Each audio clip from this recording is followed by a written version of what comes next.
बिस्मिल्लाहिर्रहमानिर्रहीम। अस्सलाम वालेकुम स्टूडेंट्स, कैसे हैं आप सब। आज बेटा हमारा लेक्चर नंबर 23 होगा, चैप्टर नंबर 10 का, जो कि हमने शॉर्ट क्वेश्चन के लिए तैयार करना है। आज हम बहुत तीन इंपॉर्टेंट शॉर्ट क्वेश्चंस को डिस्कस करेंगे। इनको बेटा आपने डिफरेंस के फॉर्म में तैयार करना है और कुछ डेफिनेशंस हैं इसमें जिनको आपने डेफिनेशंस के तौर पे और उसके साथ साथ MCQs के तौर पे तैयार करना है। सबसे पहले बात करते हैं डिफरेंसेस की, जो कि है सीरीज़ प्रोटोस्टोम और ड्यूटेरोस्टोम के दरम्यान में, यानी कि प्रोटोस्टोमिया और ड्यूटेरोस्टोमिया, जिनको हम प्रोटोस्टोम्स और ड्यूटेरोस्टोम्स के नाम से भी जानते हैं। ये दोनों एनिमल आप कह सकते हो कि ग्रुप ऑफ एनिमल्स या किंगडम एनिमेलिया में जितने भी हम एनिमल्स को, लोअर एनिमल्स हैं या हायर एनिमल्स हैं, जिनको हम कैटेगराइज करते हैं डिप्लोब्लास्टिक और ट्रिप्लोब्लास्टिक कैटेगरीज में या ऑर्गेनाइजेशन में, तो उन एनिमल्स को यहाँ पे क्लासीफाई किया जाता है।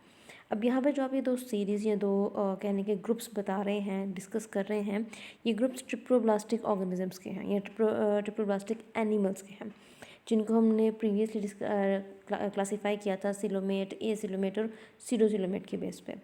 तो इस डिफरेंस को क्लियर आउट करने के लिए आपके पास एसिलोमेट, सिलोमेट और सीडोसिलोमेट की इन्फॉर्मेशन होनी चाहिए।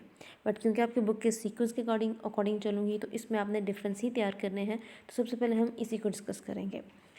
प्रोटोस्टोम्स और ड्यूटेरोस्टोम्स क्या हैं।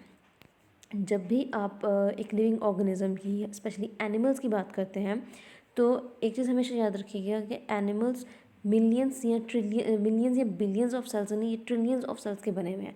जैसे कि हमने चैप्टर नंबर 1 में सेल्स को कैटेगराइज किया था, या ऑर्गेनिजम्स को हमने सेल्स की बेस पे कैटेगराइज किया था प्रोकैरियोट्स और यूकैरियोट्स में, जिसमें हमने बताया था कि प्रोकैरियोट्स जो है वो सिंगल सेल के बने हुए थे, जबकि मोस्ट ऑफ द यूकैरियोट्स जो हैं वो ट्रिलियंस ऑफ सेल्स के बने हुए हैं। तो जब हम जाइगोट की बात करते हैं, यानी कि जब मेल गैमेट और फीमेल गैमेट फ्यूज्ड होता है, फर्टिलाइजेशन होती है, तो जाइगोट बनता है। तो उस जाइगोट में डिवीजन्स होती हैं, ठीक है, यानी कि वो एक सिंगल सेल जाइगोट जो है वो 2 स्टेज पे डिवाइड हो रहा है, 4 स्टेज पे डिवाइड हो रहा है, उसमें 6 सेल्स बन रहे हैं, उसमें 8 सेल्स बन रहे हैं, इसी तरह से उसमें बहुत सारे सेल्स बनते हैं। तो एक बच्चा जो कि जाइगोट की शक्ल में बनता है, वो डिवीजन्स की वजह से उसकी ग्रोथ होती जाती है और फिर वो डिफरेंट डेवलपमेंटल स्टेजेस से गुजर कर एक प्रॉपर फीटस, एक प्रॉपर इंडिविजुअल में चेंज होता है।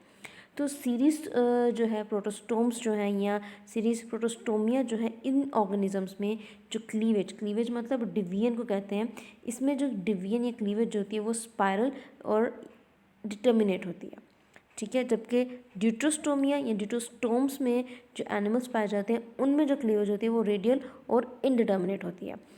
इन दोनों का मेन डिफरेंस क्या है, इसको हम आगे दोबारा एक बार देखेंगे, लेकिन यहाँ पे बेसिक आपको यहाँ पे क्लियर कर देती हूँ कि जो स्पाइरल और डिटर्मिनेट क्लीवेज होता है या डिवीजन जो होती है, ये सिमेट्रिकल नहीं होती, यानी कि तरतीब नहीं होती है, बेतरतीबी होती है। इसमें सेल्स इक्वल नहीं अनइक्वल साइज़ के बनते हैं, ठीक है, और सेल्स एक दूसरे के ऊपर प्लेस्ड नहीं होते, एक दूसरे के एग्जैक्ट नहीं होते हैं, एक दूसरे के थोड़े डिफरेंट होते हैं, थोड़े आप कह सकते हैं कि डायगोनल या ओब्लिक वे में डिवाइड हुए हुए होते हैं, अनइक्वल सेल्स होते हैं।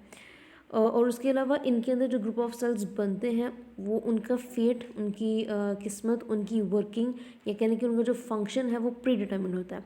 जबकि अगर हम रेडियल की बात करें, तो रेडियल में जो डिवीजन होती है वो सिमेट्रिकल होती है। इनमें जितने भी सेल्स बनते हैं वो इक्वल बनते हैं। फ्लोर्स कह सकते हैं, आप कह सकते हो कि सेल्स की लेयर्स बनती हैं, एक सेल दूसरे के ऊपर, दूसरा तीसरे के ऊपर, यानी कि प्रॉपरली एक सेल जो है वो दूसरे के टॉप पे मौजूद होता है। जबकि इसके अंदर जो ब्लास्टोमेरिया, जो नए हमारे पास सेल्स का ग्रुप बनता है, ग्रुप ऑफ सेल्स जो बनते हैं, हर सेल का फंक्शन या उसकी वर्किंग जो पहले से तयशुदा नहीं होती, प्री डिटर्मिन्ड नहीं होती। इसको हम एक बार दोबारा से नेक्स्ट स्लाइड्स में डिस्कस करेंगे। सेकेंड डिफरेंस क्या है प्रोटोस्टोम्स और ड्यूटेरोस्टोम्स में, कि इनके अंदर जो माउथ की डेवलपमेंट होती है, जिस टाइम पे जाइगोट में डिवीजन होगी, 2 सेल बने, 4 सेल बने, 8 या 16 सेल बने, तो जब वो जाइगोट एम्ब्रियो में चेंज होता है, तो during embryonic developmental stages mouth की फॉर्मेशन जो होती है प्रोटोस्टोम्स में, वो ब्लास्टोपोर से होती है, ठीक है। ब्लास्टोपोर क्या चीज़ है उसको भी हम आगे क्लियर कर लेते हैं एक बार। जबकि ड्यूटेरोस्टोम्स में जो माउथ की डेवलपमेंट है वो ब्लास्टोपोर से नहीं होती, ब्लास्टोपोर से कुछ डिस्टेंस पे जो सेल्स मौजूद होते हैं उनसे होती है। जबकि ड्यूटेरोस्टोम्स में ब्लास्टोपोर से जिस चीज़ की फॉर्मेशन होती है उसको हम एनस कहते हैं, एन अदर ओपनिंग। अब ये माउथ और एनस का मतलब क्या है, वो ऑर्गेनिजम्स जिनके अंदर डाइजेस्टिव सिस्टम ट्यूब लाइक होता है, यानी कि वो सिस्टम जिसमें प्रॉपरली एक ट्यूब लाइक मैनर में डाइजेस्टिव सिस्टम की अरेंजमेंट हुई होती है और डाइजेस्टिव सिस्टम के अंदर दो ओपनिंग्स होंगी, एक ओपनिंग जो कि माउथ कंसिडर की जाएगी और दूसरी ओपनिंग जिसको हम एनस कंसिडर करेंगे। ऐसे डाइजेस्टिव सिस्टम को हम ट्यूब लाइक डाइजेस्टिव या ट्यूबुलर डाइजेस्टिव सिस्टम कहते हैं, जैसे कि कॉकरोच में होता है, ह्यूमन बींग्स में होता है। इन दो ओपनिंग्स का मतलब क्या है कि फूड को एंटर करवाने की ओपनिंग अलग है, अनडाइजेस्टेड मैटर या वेस्ट मटेरियल को बॉडी से एक्सक्रीट करवाने का या रिलीज़ करने के लिए एक अलग से ओपनिंग मौजूद है। तो प्रोटोस्टोम्स में जो माउथ की फॉर्मेशन होगी या डेवलपमेंट होगी वो ब्लास्टोपोर से होती है, जबकि ड्यूटोस्टोम्स में ब्लास्टोपोर से क्या चीज़ बनती है, एनस की फॉर्मेशन होती है। माउथ की फॉर्मेशन ब्लास्टोपोर से कुछ डिस्टेंस पे कुछ सेल्स मौजूद होते हैं, वो सेल्स जो है वो माउथ की फॉर्मेशन करेंगे। लेकिन बेसिक डिफरेंस क्या है कि प्रोटोस्टोम्स में ब्लास्टोपोर से माउथ बनेगा, जबकि ड्यूटोस्टोम्स में ब्लास्टोपोर से एनस की फॉर्मेशन होती है। आफ्टर दैट थर्ड पॉइंट आता है इसमें, आपकी बुक पे सिलोम का पॉइंट मेंशन है, पर हम मीजोडर्म देख लेते हैं। जैसे कि मैंने अभी आपसे जिक्र किया, डिप्लोब्लास्टिक और ट्रिप्लोब्लास्टिक। डिप्लोब्लास्टिक एनिमल्स वो होंगे जिनकी बॉडी में 2 लेयर्स ऑफ सेल्स मौजूद होंगी। ट्रिप्लोब्लास्टिक वो एनिमल्स होंगे जिनके बॉडी में 3 लेयर ऑफ सेल्स मौजूद होंगी। अब यहाँ पे सिलोम यानी कि जो बॉडी कैविटी है वो बनती कैसे है, इसके लिए सबसे पहले पॉइंट हमारे पास जो है पॉइंट नंबर 4 यानी कि मीजोडर्म जो है उसका पॉइंट क्लियर होना ज़रूरी है। हमारे पास जो ब्लास्टोपोर की फॉर्मेशन होती है एम्ब्रियो या जाइगोट में क्लीवेज के बाद, उस ब्लास्टोपोर का लिप यानी कि उस ब्लास्टोपोर में कुछ सेल्स जो हैं वो आगे फर्दर स्प्लिट या मूव करना शुरू करते हैं। Just suppose this is a blastopore, ठीक है। ये हमारे पास ब्लास्टोपोर के पोर्शन के लिहाज से हम यहाँ पे एक्टोडर्म और एंडोडर्म बना लेते हैं। ये हमारे पास है एक्टोडर्म जो कि बाहर वाली लेयर है, ये हमारे पास है एंडोडर्म, ठीक है। अब यहाँ पे ये जो पोर्शन बन रहा है, जो रास्ता कह लें बन रहा है, ये ओपनिंग है जिसको आप ब्लास्टोपोर का नाम दोगे, ठीक है। अब ब्लास्टोपोर का लिप का मतलब क्या है कि यहाँ पे जो सेल्स मौजूद हैं, यहाँ पे इस पोर्शन में जो सेल्स मौजूद हैं उसमें से कुछ सेल्स जो हैं प्रोटोस्टोम्स के केस में वो स्प्लिट या कह लें कि वहाँ से मूव अवे करते हैं, जिसके रिजल्ट में वो मीजोडर्म की फॉर्मेशन करते हैं, ठीक है। जबकि ड्यूटोस्टोम्स के केस में क्या होता है कि ये जो एंडोडर्म है, ठीक है, ये एंडोडर्म या जिसको आप डेवलपिंग गट या गट की वॉल भी कह सकते हो, ये गट या जो एंडोडर्म है इससे मीजोडर्म की फॉर्मेशन होगी। अगेन पॉइंट रिपीट करती हूँ, प्रोटोस्टोम्स के केस में क्या हो रहा है, इसके केस में मीजोडर्म जो है वो ब्लास्टोपोर्स के लिप से बनते हैं, जबकि ड्यूटोस्टोम्स में नंबर 4 पॉइंट क्या यहाँ पे दिया गया है कि जो मीजोडर्म है वो गट से बनता है। गट किसको कह रहे हैं, गट हम एंडोडर्म को कह रहे हैं, एंडोडर्म को हम आर्केंटेरॉन भी कहते हैं, ठीक है। तो ये वाला पॉइंट क्लियर हो। तो अब जब मीजोडर्म की फॉर्मेशन होगी तो इस मीजोडर्म के बाद प्रोटोस्टोम्स में और ड्यूटोस्टोम्स में एक बॉडी कैविटी बनती है जिसको हम सिलोम का नाम देते हैं। यहाँ से थोड़ा सा रिमूव कर लेते हैं ताकि आपको इमेज आगे जो है वो क्लियरली नज़र आ सके। अब यहाँ पर डिस्कस करेंगे थर्ड पॉइंट, ठीक है, क्योंकि फोर्थ पॉइंट में मीजोडर्म का क्लियर होना ज़रूरी था। प्रोटोस्टोम्स में मीजोडर्म बन गया, ड्यूटोस्टोम्स में भी मीजोडर्म की फॉर्मेशन हो गई। अब यहाँ पे बननी है बॉडी कैविटी, ठीक है। अब वो बॉडी कैविटी कैसे बनती है, प्रोटोस्टोम्स के केस में जब मीजोडर्म बनते हैं, जैसे हमने यहाँ पे ये एक्टोडर्म बनाया, ठीक है, ये मैंने यहाँ पे एंडोडर्म बनाया, यहाँ से मैंने इस तरह से करके, ठीक है, और उसी तरह से यहाँ से मैं करके मीजोडर्म बनाई। तो यहाँ पर प्रोटोस्टोम्स के केस में क्या होगा कि मीजोडर्म से जो आगे फर्दर कैविटी बनेगी, जो बॉडी कैविटी बनेगी मीजोडर्म के टूटने से, उसको हम सिलोम का नाम देते हैं। जैसे फॉर एग्जांपल अगर हम इस डायग्राम को थोड़ा और सिंपल कर लें, ये हमने एक्टोडर्म बनाया जिसको हम गट भी कह सकते हैं, आर्केंटेरॉन भी कह सकते हैं। यहाँ से हमने सराउंडिंग पे बनाई मीजोडर्म लेयर, ठीक है, जो कि यहाँ से इस तरह से सराउंड कर रही है। अब यहाँ पे मीजोडर्म के अंदर जो आपको ये सारा पोर्शन हाली पोर्शन नज़र आ रहा है, ये क्या है, ये बॉडी कैविटी है, मीजोडर्म की स्प्लिटिंग से बनी है। किस तरह से, ये मीजोडर्म की आउटर लेयर है, ठीक है, ये वाली मीजोडर्म की आउटर लेयर है, जबकि ये वाली मीजोडर्म की इनर लेयर है। हम यहाँ पे थोड़ा सा डिफरेंट कलर यूज़ कर लेते हैं ताकि आपको ईजिली समझ आ सके। ये this one is the outer layer of mesoderm और this one is the inner layer of mesoderm. तो मेसोडर्म की स्प्लिटिंग का मतलब क्या है कि मेसोडर्म की स्प्लिटिंग से जो कैविटी बनेगी, इस आउटर लेयर, इस आउटर मेसोडर्म की लेयर और इस इनर मेसोडर्म की लेयर के दरमियान में जो खाली स्पेस या जगह बनेगी या कैविटी बनेगी, उसको आप सिलोम का नाम देते हो। इसको हम स्काइजोसिलस भी कहते हैं। ठीक है, तो प्रोटोस्टोम्स के लिए आप स्काइजोसिलस का नाम भी यूज़ कर सकते हो। सो प्रोटोस्टोम्स में सिलोम जो है वो मेसोडर्म की स्प्लिटिंग से बनती है। नेक्स्ट पॉइंट, ड्यूटोस्टोम्स में अगर इसी चीज़ को हम देखेंगे, ड्यूटोस्टोम्स में सिलोम की फॉर्मेशन कैसे हो रही है, तो यहाँ पे मेंशन है कि यहाँ पे आउट पोचिंग होती है। ठीक है, यहाँ पे देखिए लिखा है कि coelom is developed as an outpouching of archenteron. Archenteron हमने किसको कहा, हमने आर्केंटेरॉन एंडोडर्म को ही एंडोडर्म को ही सेकेंड नाम दिया। तो इट मीन्स यहाँ पे एक्टोडर्म की फॉर्मेशन होगी। ठीक है, उसके बाद यहाँ पे जहाँ से हम कहते हैं कि ब्लास्टोपोर बनना है, तो हम ब्लास्टोपोर की फॉर्मेशन के लिए यहाँ से थोड़ा सा एंडोडर्म को इनवर्ड थोड़ा सा मूव करवा देते हैं लाइक दिस। ठीक है, तो एंडोडर्म से जो यहाँ पे आउट पोचिंग होगी, यानी कि बाहर की तरफ एक हिस्सा बनेगा, this portion will be the outpouching of archenteron, यानी कि एंडोडर्म की आउट पोचिंग। बाहर की तरफ एक थैले नुमा का या थैली की तरह का एक थैले की शक्ल का एक स्ट्रक्चर बनेगा। जब ये स्ट्रक्चर अलग हो जाएगा, एंडोडर्म से अलग हो जाएगा, दिस विल फॉर्म सिलोम। सिलोम क्या चीज़, this will form the body cavity. ठीक है, इस चीज़ को बेसिकली आप मेसोडर्म ही कंसिडर करोगे। ये जो अंदर वाली स्पेस है, ये स्पेस जो है ये बॉडी कैविटी की फॉर्मेशन यानी कि सिलोम की फॉर्मेशन करेगा। अब ये क्योंकि एंडोडर्म से अलग होकर एंडोडर्म से आउटपोचिंग बनकर मेसोडर्म बना है, फिर उसके बाद सिलोम बना है, तो इसलिए हम इसको एंटेरोसिलस का नाम भी दे सकते हैं। ठीक है, अब प्रोटोस्टोम्स में एनिमल्स की कैटेगरीज या एनिमल्स के फाइलम की बात करें तो कौन कौन से फाइलम्स आ सकते हैं। फ्रॉम एस्केलमेंथीस यानी कि नीमाटोड से लेके एनालिड्स, मोलस्क्स और आर्थ्रोपोडा, ये सारे ऑर्गेनिजम्स जो हैं प्रोटोस्टोम्स में आते हैं। These are triploblastic animals, but coelom की फॉर्मेशन या जो प्रोटोस्टोम्स हैं, ड्यूटोस्टोम्स हैं, उनमें माउथ कैसे बन रहा है, उनमें एनस की फॉर्मेशन कैसे हुई है, उनमें जो जाइगोट की डिवीजन है या एम्ब्रियो के अंदर जो डिवीजन हो रही है यानी कि जो क्लीवेज हो रही है वो कैसी हो रही है, उसकी बेस पे आपने इनको इन दो ग्रुप्स में क्लासीफाई किया है। एंड ड्यूटोस्टोम्स में कौन से ऑर्गेनिजम्स आते हैं, हायर एनिमल्स, जो मोस्ट हायर एनिमल्स कंसिडर किए जाते हैं, यानी कि अकाइनोडोमेटा, हेमिकॉर्डेटा और कॉर्डेटा। ठीक है, ये इंपॉर्टेंट आप कह लें कि बहुत इंपॉर्टेंट आपका शॉर्ट क्वेश्चन के लिहाज से डिफरेंस है इन दोनों का।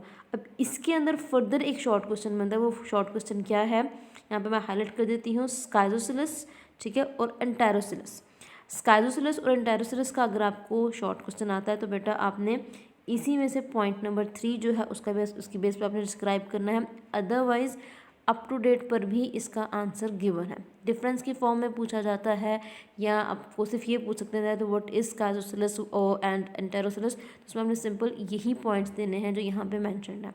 अदरवाइज आपको अगर रिटर्न फॉर्म में आंसर चाहिए तो आप ब्रेन अप टू डेट में भी एक दफ़ा कंसल्ट कर सकते हो। डायग्रामेटिकली आपको थोड़ा सा एक्सप्लेन कर देते हैं। नेम्स को देखकर थोड़ा कंफ्यूज मत होइएगा बेटा, क्योंकि चैप्टर नंबर 10 जैसे आपको बताया शॉर्ट क्वेश्चन के लिए करना है, इसलिए बेसिक कॉन्सेप्ट्स जो हैं किंगडम एनिमेलिया के, जो कि एमडी कैट में भी बहुत ज़रूरी है, उसके लिए चैप्टर करना ज़रूरी है। तो इसलिए ये टर्मिनोलॉजीज जो मैं यहाँ पर अंडरलाइन कर रही हूँ, इन टर्मिनोलॉजीज़ को देख के परेशान मत होइएगा। ब्लास्टुला जो है ये जिस टाइम जब एक एम्ब्रियो की डेवलपमेंट होती है उस टाइम पे जो टर्मिनोलॉजीज़ या स्टेजेस जो आती हैं उनके लिए टर्म्स यूज़ की जाती हैं। तो इसलिए आपने यहाँ पे पॉइंट्स क्लियर आउट करने हैं जो आपकी बुक पे दिए गए हैं। इन टर्म्स को अभी आपने नहीं करना बिकॉज ये टर्म्स आपके सेकेंड ईयर के सिलेबस से रिलेटेड हैं। तो प्रोटोस्टोम्स में मेसोडर्म कैसे बना ये आप देख सकते हैं, ये एक्टोडर्म है, ठीक है, ये एंडोडर्म है और यहाँ पे ब्लास्टोपोर बन रहा है। यहाँ से ब्लास्टोपोर्स के सेल से जो आगे चीज़ अराइज करी है प्रोटोस्टोम्स के केस में वो क्या है, वो मेसोडर्म है। ठीक है, उसी तरह से आर्केंटेरॉन क्या है, ये एंडोडर्म का पोर्शन ही होता है। मेसोडर्म की स्प्लिटिंग स्टार्ट हो रही है, ये आप देख सकते हो यहाँ पे जो मेसोडर्म बना था वो किस तरह का था और यहाँ पे जो मेसोडर्म बन रहा है वो किस तरह का है। मेसोडर्म की स्प्लिटिंग हो रही है यानी कि इसमें 2 लेयर्स बन रही हैं, उन 2 लेयर्स के दरमियान का जो हिस्सा है उसको आप सिलोम का नाम दे रहे हो। ठीक है, प्रोटोस्टोम्स में ब्लास्टोपोर क्या चीज़ बना रहा है, माउथ बना रहा है। यही चीज़ आप ड्यूटोस्टोम्स में देखें, ब्लास्टोपोर बना। अब यहाँ पे जो ये एंडोडर्म है ये एक्टोडर्म है, ठीक है, this one is endoderm. Endoderm से आउटपोचिंग के फॉर्म में 2 मेसोडर्म्स बनेंगे सेम प्रोटोस्टोम्स के केस में, लेकिन वहाँ पे ब्लास्टोपोर के सेल से बने थे।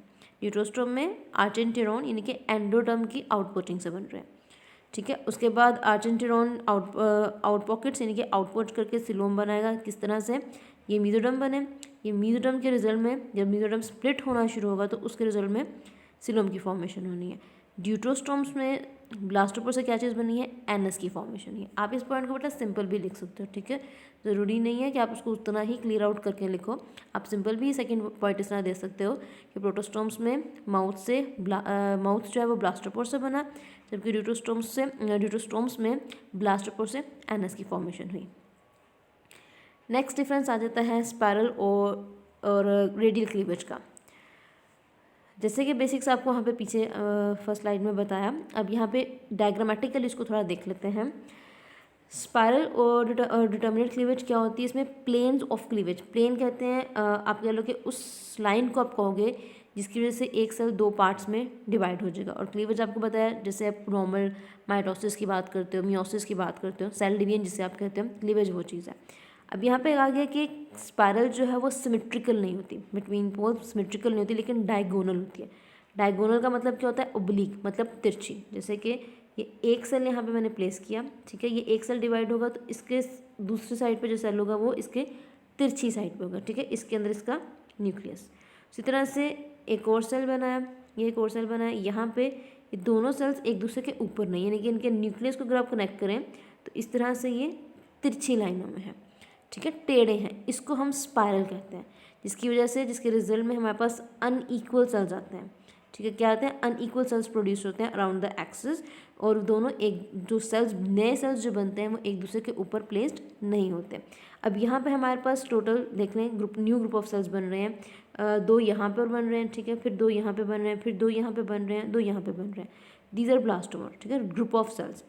अब यहाँ पे जितने भी सेल्स हैं, हर सेल का काम या उसका जो वर्किंग है, उसकी जो फंक्शन है वो प्री डिटर्मिन्ड है, ठीक है, यानी कि उस सेल की किस्मत जो पहले से डिसाइड कर दी गई। जैसे for example I am saying कि सेल का ये वाला हिस्सा, यानी कि ये वाला सेल जो है वो ब्रेन बना रहा है, ये वाला सेल नोज बनाएगा, ये वाला सेल हमारा मसल्स बनाएंगे, ये वाला सेल हमारे रिप्रोडक्टिव ऑर्गन्स की फॉर्मेशन कर रहा है, और लाइक ये वाला सेल्स जो है हमारे हार्ट की फॉर्मेशन कर रहे हैं।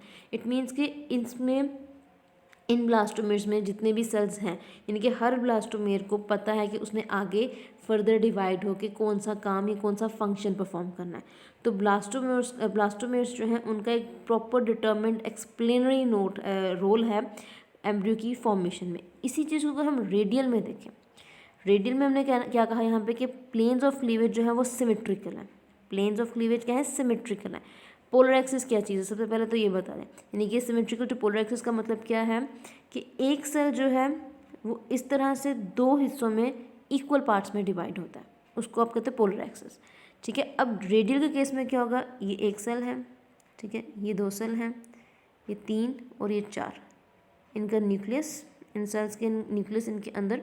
अब आप इनको डिवाइड करें अगर तो इस तरह से देखो तो ये आपको एक सीधी लाइन नज़र आ रही है, ठीक है। तो इस तरह की जो डिवीजन होती है, जो कि एक तरतीब के हिसाब से होती है, एक अरेंजमेंट के हिसाब से होती है, जिसके रिजल्ट में हमारे पास लेयर्स या कहने के टायर्स ऑफ सेल्स की फॉर्मेशन होती है, जो कि एक दूसरे के बिल्कुल ऊपर होते हैं, टॉप पे होते हैं। ऐसी क्लीवेज, ऐसी डिवीजन को हम रेडियल और रेडियल क्लीवेज कहते हैं। और इनडिटर्मिनेट इसलिए कहते हैं बिकॉज इसमें जो नंबर ऑफ सेल्स बनते हैं उनकी किस्मत या कहने की उनकी जो वर्किंग है वो प्री डिटर्मिन्ड नहीं होती। यानी कि अब जैसे कि हमारे पास यहाँ पे राइट नाउ 4 सेल्स हमारे पास हैं, तो जस्ट कंसिडर मैं कह रही हूँ कि ये एक सेल जो है इसको अगर मैं निकाल कर इसकी डिवीजन या इसके अंदर डेवलपमेंट को स्टडी करना चाहूँ तो मैं कह सकती हूँ कि इसमें से ये जो एक ब्लास्टोमेर है ये कंप्लीट एम्ब्रियो बना सकता है।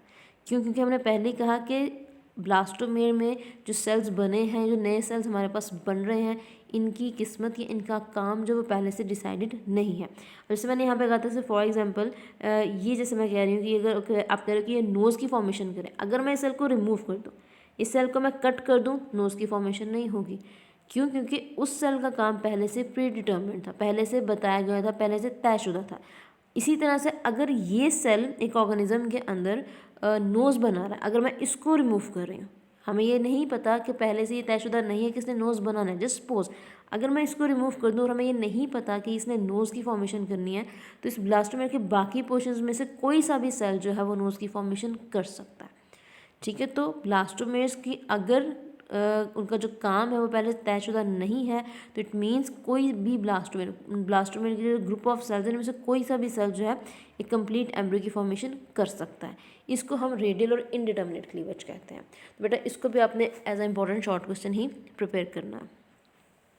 After that diploblastic and triploblastic organisation. बेटा मैंने यहाँ पे पॉइंट्स बनाए हैं, आप इनको डिफरेंस की फॉर्म में भी प्रिपेयर कर सकते हो। डिफरेंस आपने मैक्सिमम 4 से 5 करने हैं। बहुत इंपॉर्टेंट शॉर्ट क्वेश्चन है जो भी हम डिस्कस कर रहे हैं। Diplo means di means 2। वो एनिमल्स जो ग्रेट रेडिएटा से बिलोंग करते हैं, यानी कि जो एनिमल की सब किंगडम यूमेटोजोआ की पहली जो ग्रेट है, अगर आप उसकी बात करते हो तो ग्रेट रेडिएटा में जितने भी एनिमल्स हैं वो डिप्लोब्लास्टिक ऑर्गेनाइजेशन है।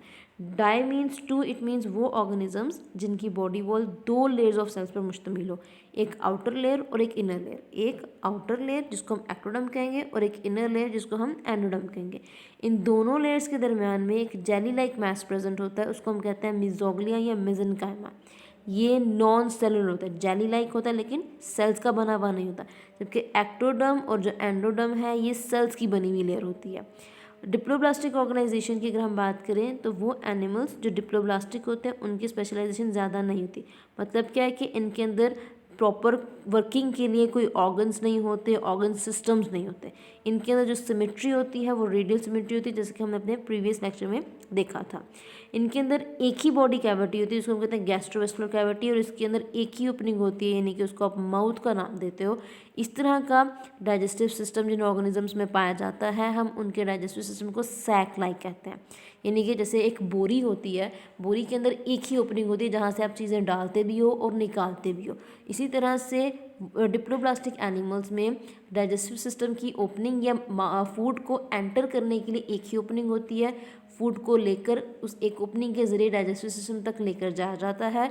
फूड डाइजेस्ट करने के बाद जो अनडाइजेस्टेड मैटर यानी जो वेस्ट प्रोडक्ट्स जिसको निकालना होता है, बॉडी से बाहर रिलीज़ करना होता है, उसको उसी ओपनिंग के ज़रिए बाहर भेजा जाएगा जिस ओपनिंग के ज़रिए फूड को अंदर लेके आया जाता है। कोई स्पेशल ट्रांसपोर्ट सिस्टम नहीं है इनमें। किसी भी तरह की ट्रांसपोर्टेशन, गैशियस एक्सचेंज है या ब्लड ट्रांसलोकेशन करवानी हो तो डिप्लोब्लास्टिक एनिमल्स के अंदर किसी भी तरह का ट्रांसपोर्ट सिस्टम मौजूद नहीं होता। हाँ, इनमें मटेरियल्स की जो कहने की मूवमेंट होती है थ्रू आउट बॉडी, वो डिफ्यूजन के प्रोसेस के थ्रू होती है। सेंट्रल नर्वस सिस्टम यानी कि इनके अंदर ब्रेन नहीं होता, ठीक है, एब्सेंट होता है। न्यूरॉन्स का नेटवर्क मौजूद होता है, डिफरेंट टाइप्स के न्यूरॉन्स जो है उनका नेटवर्क मौजूद होता है। तो डिप्लोब्लास्टिक एनिमल्स के अंदर जो आपने कहा ग्रेट रेडिएटा के ऑर्गेनिजम्स आते हैं, इनमें जो एनिमल्स का फाइलम आप डिस्कस करोगे दैट विल बी निडेरिया। इसकी बहुत कॉमन एग्जांपल है हाइड्रा, जो आगे हमने अपने डिफरेंट टॉपिक्स के लिहाज से डिस्कस करनी है। ये आप देख सकते हैं यहाँ पे आपके सामने डिप्लोब्लास्टिक और ट्रिप्लोब्लास्टिक एनिमल्स का डिफरेंस के तौर पे एक डायग्रामेटिकली आपके सामने इमेज रखी है, जिसमें आप देख सकते हो एक्टोडर्म के अंदर 2 लेयर्स आपको डिप्लोब्लास्टिक में 2 लेयर्स नज़र आ रही हैं, एक एक्टोडर्म है एक एंडोडर्म है, जबकि ट्रिप्लोब्लास्टिक के अंदर हमें 3 लेयर्स नज़र आ रही हैं। वो 3 लेयर्स कौन सी हैं? एक हमारे पास है एक्टोडर्म, एक है एंडोडर्म और थर्ड वन इज़ मीजोडर्म। तो अब देखते हैं ट्रिप्लोब्लास्टिक एनिमल्स क्या हैं। सब किंगडम यूमेटोजोआ के अंदर जो ग्रेड है बायलेटेरिया, जिसमें बायलेटरल सिमेट्री देखी जाती है, वो एनिमल्स ट्रिप्लोब्लास्टिक हैं। ट्राई मीन्स 3, ठीक है, यानी कि यहाँ पे आप क्या बताओगे? वो एनिमल्स जिनकी बॉडी वॉल के अंदर 3 लेयर्स मौजूद हो सेल्स की, वो ट्रिप्लोब्लास्टिक एनिमल्स हैं। 3 लेयर्स कौन सी हैं? पहली लेयर है एक्टोडर्म, दूसरी लेयर है एंडोडर्म, और एक्टो और एंडो के दरमियान में जो लेयर होगी जो कि सेल्स की बनी हुई होगी, that will be the mesoderm layer. Ectoderm layer किस चीज़ की फॉर्मेशन करते हैं? इंटेगुमेंट्री, यानी कि जो जिल्द है, जो स्किन है, उसकी फॉर्मेशन करते हैं। नर्वस सिस्टम जो है वो एक्टोडर्म से बनता है। मीजोडर्म हमारे मसल्स की फॉर्मेशन करते हैं, यानी कि मस्कुलर सिस्टम बनाता है, हमारे स्केलेटल सिस्टम बनाता है और रिप्रोडक्टिव सिस्टम की फॉर्मेशन करते हैं। जबकि जो एंडोडर्म है, इससे हमारे डाइजेस्टिव ट्रैक्ट और जो हमारे डाइजेस्टिव सिस्टम के ग्लैंड्स हैं, डाइजेस्टिव ट्रैक्ट की लाइनिंग और ग्लैंड्स जो हमारे डाइजेस्टिव सिस्टम के जो ग्लैंड्स हैं लाइक लिवर है, पेनक्रियाज है, उनकी प्रोडक्शन होती है। Triploblastic animals as compare to diploblastic animals specialisation के लिहाज से ज़्यादा स्पेशलाइज्ड हैं। मतलब क्या है कि इनके सेल्स टिश्यूज़ में, टिश्यूज़ से ऑर्गन्स में और ऑर्गन सिस्टम्स में प्रॉपरली ऑर्गेनाइज्ड या अरेंज्ड हुए होते हैं, यानी कि इनके अंदर हर काम के लिए स्पेशलाइज्ड ऑर्गन्स और ऑर्गन सिस्टम्स मौजूद होते हैं, जो कि डिप्लोब्लास्टिक में नहीं देखे जाते। इनमें सिमेट्री यानी कि जो डिवीजन है वो कैसी होती है? बायलेटरल होती है। इनका डाइजेस्टिव सिस्टम ट्यूबुलर होता है। ट्यूबुलर डाइजेस्टिव सिस्टम वो डाइजेस्टिव सिस्टम होता है जिसके अंदर माउथ और एनस दो सेपरेट ओपनिंग्स होती हैं। माउथ एंटीरियर साइड पे होता है और एनस जो है वो पोस्टीरियर साइड पे होता है। यानी कि माउथ वो ओपनिंग है जिसके ज़रिए फूड को या जो आप कहने के जो प्रे या शिकार वगैरह जो उसको कैप्चर करके बॉडी कैविटी में लेकर आया जाएगा, और एनस वो ओपनिंग होगी जहाँ से अनडाइजेस्टेड मैटर या जो वेस्ट प्रोडक्ट है उसको बॉडी से एक्सक्रीट आउट किया जाएगा। ट्रिप्लोब्लास्टिक एनिमल्स के अंदर ट्रांसपोर्ट स्पेशलाइज ट्रांसपोर्ट सिस्टम मौजूद होता है, that is blood vascular system, जिसको हम सर्कुलेटरी सिस्टम भी कह सकते हैं। प्रॉपर ब्रेन इनके अंदर मौजूद होता है, सेंट्रल नर्वस सिस्टम इनके अंदर प्रेजेंट होता है। इन एनिमल्स में यानी कि ट्रिप्लोब्लास्टिक एनिमल्स की कैटेगरीज में अगर हम बात करें तो जितने भी एसिलोमेट्स हैं, जितने भी स्यूडोसिलोमेट्स हैं, जितने भी सिलोमेट्स हैं, वो तीनों इसमें आते हैं। यानी कि हम एनिमल्स को ट्रिप्लोब्लास्टिक एनिमल्स को फर्दर बॉडी कैविटी की मौजूदगी के बिना पे 3 कैटेगरीज में क्लासीफाई करेंगे, that will be acoelomate, pseudocoelomate और सिलोमेट। यहाँ पे डिप्लोब्लास्टिक और ट्रिप्लोब्लास्टिक बेटा आपने डिफरेंस की फॉर्म में करना है। डिफरेंस में आपका एग्जाम्पल वाला पॉइंट जो है वो मस्ट होगा, इसलिए 4 से 5 पॉइंट्स मस्ट आपने इसके अरेंज करने हैं। जो एसिलोमेट, स्यूडोसिलोमेट और सिलोमेट वाला पोर्शन है इसको भी टेबल की फॉर्म में तैयार करने की कोशिश करनी है आपने, क्योंकि इसमें से भी आपको तीनों का कंपैरिजन की बेस पे या कोई से इनमें से 2 जो है एज अ शॉर्ट डिफरेंस की फॉर्म में आ सकते हैं, ये आपको अलग से भी आ सकते हैं। मतलब what are coelomates, what are pseudocoelomates या व्हाट इज सिलोम, इस तरह के क्वेश्चंस भी आपसे पूछ सकते हैं। तो इनके कुछ करैक्टर्स या पॉइंट्स जो है उनको एक दफ़ा गो थ्रू कर लेते हैं। वो एनिमल्स जिनमें सिलोम नहीं होता उनको हम एसिलोमेट कहते हैं। ए का मतलब क्या है, विदाउट और एब्सेंट। तो इसमें जो फाइलम आते हैं वो है प्लेटीहेल्मिन्थेस, ठीक है। अब एसिलोमेट्स में अगर हम करैक्टर्स के लिहाज से देखें तो इनके अंदर एक लेयर बनती है जो कि नॉन सेलुलर टिश्यू की तरह की होती है, उसको हम कहते हैं मेसेनकाइमा या पेरेन्काइमा, ठीक है। मेसेनकाइमा या पेरेन्काइमा या मेसेनकाइम भी इसको कहते हैं। ये लेयर जो है ये मीजोडर्म की वजह होती है, यानी कि मीजोडर्म की वजह से बनती है। मीजोडर्म एक लूज और एक नॉन सेलुलर टिश्यू बनाते हैं, उसको हम यानी कि इसके अंदर सेल्स नहीं होते, ठीक है, जेली लाइक मैस होता है, इसको हम मेसेनकाइमा या पेरेन्काइमा कहते हैं। इस पेरेन्काइमा का काम क्या है कि जो एक्टोडर्म और एंडोडर्म के दरम्यान में जो खाली जगह होगी उसको फिल करना इसका काम है, ठीक है। उसके अलावा मीजोडर्म एसिलोमेट्स के केस में जो उसके अंदर इंटरनल ऑर्गन्स मौजूद होते हैं उसके इर्द गिर्द पैकिंग करती है। उस लेयर का पैकिंग करने का मतलब क्या होगा कि उन ऑर्गन्स को सपोर्ट प्रोवाइड करना है और प्रोटेक्ट करना है। इनके अंदर गट यानी कि जो इनकी जो डाइजेस्टिव कैविटी है या सिस्टम जो है वो सैक टाइप होती है। सैक टाइप मीन्स कि बोरी की तरह की होती है। कोई ट्रांसपोर्ट सिस्टम नहीं है। जितने भी सब्सटेंसेस हैं थ्रू आउट द बॉडी या विद इन द बॉडी वो डिस्ट्रीब्यूट होते हैं किस प्रोसेस के ज़रिए, डिफ्यूजन के ज़रिए। इनके अंदर कोई प्रॉपर एक्सक्रीटरी सिस्टम जो अगर हम कहें as compare to other organisms, इनके अंदर नर्वस सिस्टम वेल डेवलप्ड होता है, एक्सक्रीटरी सिस्टम भी वेल डेवलप्ड होता है, लेकिन वो एक्सक्रीटरी सिस्टम सिर्फ एक्सक्रीटरी प्रोडक्ट्स को ट्रांसपोर्ट करने के लिए होता है, ना कि किसी दूसरी सब्सटेंस या दूसरे प्रोडक्ट्स को ट्रांसपोर्ट करवाने के लिए। तो इनका एक्सक्रीटरी सिस्टम जो है वो फ्लेम सेल्स का बना हुआ होता है, एक्सक्रीटरी डक्ट्स और एक्सक्रीटरी पोर्स का बना हुआ होता है। तो इसके इनकी बॉडी में जो वेल डेवलप्ड सिस्टम्स आते हैं वो सिर्फ 2 हैं, एक एक्सक्रीटरी सिस्टम और दूसरा नर्वस सिस्टम। स्यूडोसिलोमेट्स क्या होते हैं? स्यूडोसिलोमेट्स वो एनिमल्स जिनके अंदर फॉल्स सिलोम यानी कि बॉडी कैविटी है लेकिन ट्रू बॉडी कैविटी नहीं है, स्यूडोसिल मौजूद है, उनको हम स्यूडोसिलोमेट्स कहते हैं। इसमें हमारे पास फाइलम आता है एस्केलमेंथीज। एस्केलमेंथीज मतलब नीमाटोड्स जो हैं। अब यहाँ पे बॉडी वॉल और डाइजेस्टिव ट्यूब के दरमियान में एक खाली जगह होती है, स्पेस मौजूद होती है, उसको हम कहते हैं स्यूडोसिलोम। वो सिलोम से मिलती जुलती होती है पर एग्जैक्ट सिलोम जैसी होती है, जैसी बॉडी कैविटी होनी चाहिए वैसी नहीं होती है, इसलिए हम इसको स्यूडोसिलोम कहते हैं, ठीक है। तो ये not homologous to true coelom, exact वैसी नहीं है, इसलिए इसको हम स्यूडोसिलोम कहते हैं। स्यूडो का मतलब क्या होता है? फॉल्स, ठीक है। तो इसमें ट्रू बॉडी कैविटी या ट्रू सिलोम नहीं, इसमें फॉल्स सिलोम मौजूद होती है। क्यों? क्योंकि उसमें प्रॉपर लाइनिंग नहीं होती है। प्रॉपर लाइनिंग का मतलब क्या है? जैसे मैंने यहाँ पे कहा, जैसे हम यहाँ पे अगर डायग्राम बनाए, ये एक्टोडर्म है, ठीक है, ये एंडोडर्म है। अब यहाँ पे होना क्या चाहिए कि मीजोडर्म की लेयर जो है वो प्रॉपरली, या जो कहने के सिलोमिक एपिथेलियम लाइनिंग जो है वो प्रॉपरली दोनों साइड्स पे होनी चाहिए, यानी कि आउटर साइड पे भी बनी हुई हो और उधर से अंदर वाले हिस्से में भी हो। लेकिन स्यूडोसिलोम के केस में क्या होता है? ये एक्टोडर्म है, ठीक है, यहाँ पे अंदर एंडोडर्म बनी हुई है। अब इसकी सराउंडिंग पे क्या होता है कि एक लेयर होती है, जबकि हमने पीछे भी पढ़ा कि मेसोडर्म में 2 लेयर्स होती हैं, एक आउटर लेयर और एक इनर लेयर। जबकि स्यूडोसिलोमेट्स के केस में क्या होता है कि इनके अंदर स्यूडोसिलोम जो है वो इस तरह से बनती है कि उसने एंडोडर्म को कवर नहीं किया हुआ होता। ठीक है, उसकी लेयर जो है वो सिर्फ बाहर की तरफ होती है लेकिन अंदर की तरफ नहीं होती। इस वजह से इसको हम फॉल्सिलोम या स्यूडोसिलोम का नाम देते हैं। इसका किसी भी तरह से जो रिलेशन है वो रिप्रोडक्टिव ऑर्गन्स या एक्सक्रीटिव ऑर्गन्स के साथ नहीं देखा जाता। स्यूडोसिलोम जो है वो एम्ब्रियो के ब्लास्टोसील से बनता है। ब्लास्टोसील का मतलब क्या है, ये आप कह लें कि ये ब्लास्टो जो है इसकी ब्लास्टूला बना एम्ब्रियो का, यानी कि नंबर ऑफ सेल्स यहाँ पे जो है लाइनअप होते हैं, जिसके बाद यहाँ से ब्लास्टोपोर बनता है और यहाँ पे खाली जगह बन जाती है जिसको हम ब्लास्टोसील का नाम देते हैं। अगेन वही पॉइंट, ये एम्ब्रियोनिक डेवलपमेंट की टर्मिनोलॉजीज़ हैं। तो ये टर्मिनोलॉजीज़ क्योंकि आपकी बुक पे डिफाइंड नहीं की गई, इसलिए इनको बहुत ज़्यादा फोकस नहीं करना, बाकी टर्मिनोलॉजीज़ पे बट आपने फोकस करना है। स्यूडोसिलोम इस ब्लास्टोसील एम्ब्रियो की कैविटी से बनती है, जिसकी सराउंडिंग पे एक्सटर्नल जिसमें बाउंडिंग देखी जाती है। बाहर की तरफ अगर हम बात करें तो मसल्स के ज़रिए होती है, और अगर इंटरनली बात करें तो इंटेस्टाइन की क्यूटिकल से होती है।